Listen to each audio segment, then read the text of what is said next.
Bonjour à la maison, je m'appelle Giz et bienvenue dans un autre épisode dans lequel je tente de collectionner tous les jeux sortis en Amérique du Nord sur la Super NES. Aujourd'hui, on accueille Spider-Man and the X-Men in Arcade's Revenge, un jeu développé par Software Creations et publié par LJN en novembre 1992. Hey, ça fait beaucoup de Marvel dans la même cassette, il doit y avoir beaucoup de droits d'auteur. Puis inquiétez-vous pas, il nous le précise, Spider-Man, a trademark. X-Men, a trademark. Arcade's Revenge, a trademark. Ma tasse de café, a trademark. Mais le fait d'avoir toutes ces licences nous plonge tout de suite dans un univers super sympathique avec des belles cases de bande dessinée. On commence par incarner Spider-Man. Avec celui-ci, on peut sauter. On peut aussi lancer des toiles d'araignée pour détruire des robots. Qu'un maudit pas fin. On peut aussi lancer des toiles pour atteindre des plateformes un peu plus loin. Et on peut aussi grimper sur les murs. L'objectif du niveau est de désamorcer des bombes, mais dans un ordre bien précis. Si la bombe clignote pas, on peut pas la désamorcer et on doit suivre notre Spider Sense pour trouver la suivante. Une fois qu'on a désamorcé toutes les bombes, c'est là que la vraie aventure commence. Bravo Spider-Man! Mais voici Arcade qui nous présente son plan diabolique de gros méchant pas fin. Oh non! Il a capturé plein de trademarks!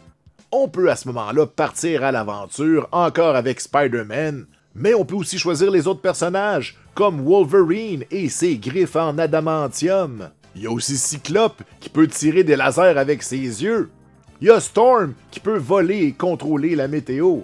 Et bien sûr Gambit qui peut lancer des cartes d'en face du monde. Hein? Rémi Baudreau? C'est pas Rémi Étienne Lebeau son nom? The name's Rémi Labo, du Diable Blanc. Bon, ça semble être un jeu important. On va aller voir qu'est-ce que Nintendo Power en dit. Bon, la première page, elle contient le titre. Juste le titre du jeu, ça prend une demi-page. Ensuite, on nous présente Spider-Man et le prologue. Et ensuite, chacun des personnages a 2 niveaux. Et les maps sont là au complet. On a Wolverine, premier niveau, deuxième niveau. On a Storm. Ensuite de ça, il manque juste Gambit et Cyclope qui sont ici. Et c'est tout. C'est quand même généreux.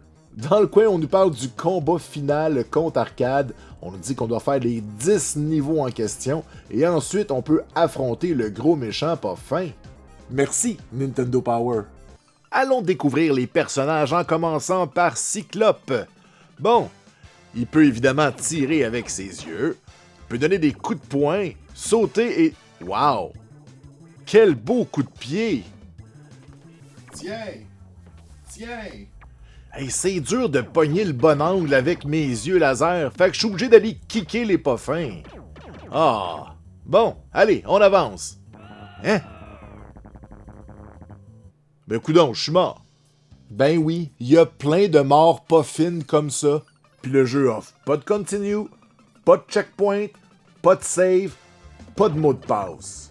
Bon, je vais essayer d'attraper l'affaire rouge ici. Ah, comment tu veux que je fasse ça? Ok, on vient avec le wagon. Yes! Oh, come on!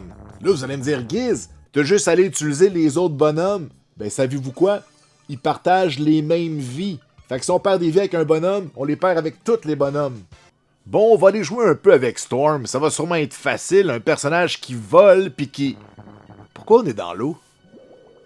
Ok, bon, on commence dans l'eau.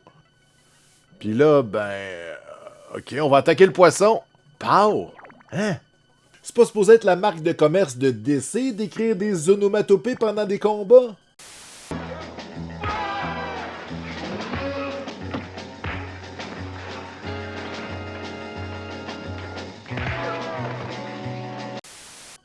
Storm, au lieu d'avoir une barre d'énergie, elle a de l'oxygène, donc on voit les bulles en haut à gauche.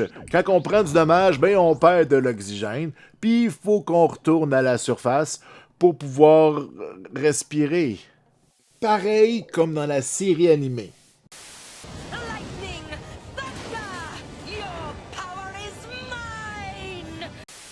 Fait qu'avec nos éclairs, on détruit des terminaux, puis ça fait monter l'eau. Et grâce à ça, on peut accéder à d'autres zones.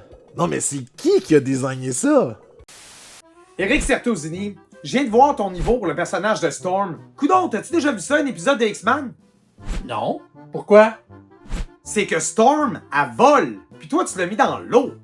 Ah! Fait qu'elle sait pas nager. C'est pas ça le point. Puis en plus, elle lance de l'électricité. Sais-tu qu'est-ce que ça fait de l'électricité dans l'eau? Non? Pourquoi? Bon, allons voir Gambit.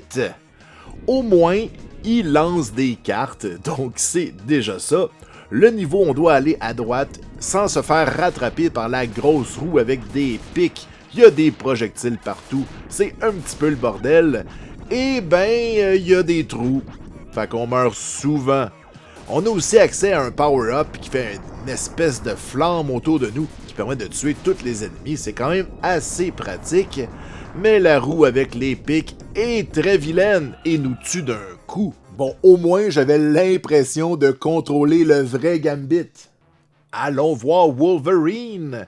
Bon, on est dans une espèce d'usine ou de magasin de jouets géant. On peut donner des coups, sauter, donner des uppercuts.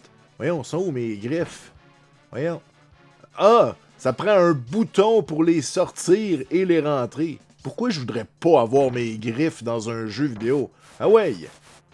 Je pense que c'est lui le plus le fun à jouer, parce que même si on peut pas attaquer de loin, j'ai l'impression d'être moins vulnérable que les autres. Je me sens plus comme un super-héros. J'ai pas l'impression que je vais mourir à la moindre petite erreur. On a aussi 2 missions avec Spider-Man en plus du prologue avec les bombes à désamorcer. Cette fois-ci, il y a plus de viande à l'écran, plus de monde qui essaye de nous faire mal, mais au bout du compte, ça reste un peu le même principe et les mêmes mécaniques. Ah oui, et quand on n'a plus de vie, ben on doit recommencer le niveau plate de Spider-Man qui désamorce des bombes. Bon ben maintenant qu'on est game over, je pense que c'est un bon moment pour aller explorer les entrailles de ce jeu. Ah LGN, tu nous fais toujours plaisir avec tes excellents jeux de licence. Bon, on parle d'un jeu dans cet état qui vaut environ 20$. Donc, si vous voulez souffrir, c'est abordable. De quoi aura l'air ce board? C'est le plus petit board du monde. Donc, très standard. Rien à signaler. On va quand même passer un petit coup de gomme effacée. Je vois qu'il y a une saleté ici. On n'en veut pas. Ça va te partir?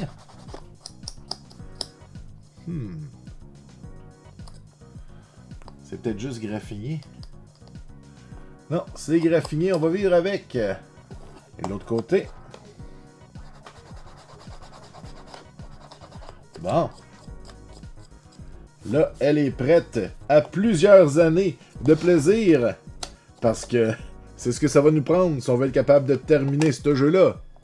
Hey, pis c'est plate, il y a plein de beaux boss, mais sont tellement difficiles à atteindre que la plupart des joueurs les ont probablement jamais vus. Hey, regardez-moi ça, des beaux gros sprites, des beaux combats, ça a l'air plaisant. J'aurais aimé ça, vivre ça, vraiment au début du jeu. Il aurait pu aussi nous récompenser avec des continues ou des mots de passe quand on réussit un bout difficile pour pouvoir y revenir. Hey, merci Arc-en-Ciel LGN, tu t'es encore une fois surpassé. Alors voilà, c'est déjà tout pour cet épisode. Qu'est-ce que vous en avez pensé? Est-ce que j'exagère? Est-ce que le jeu est si difficile que ça ou c'est moi qui est pas bon? Écrivez-moi ça dans les commentaires, puis on se revoit bientôt pour un autre épisode. Abonne-toi! Plus tu t'abonnes, plus tu t'abonnes. Allez, ciao!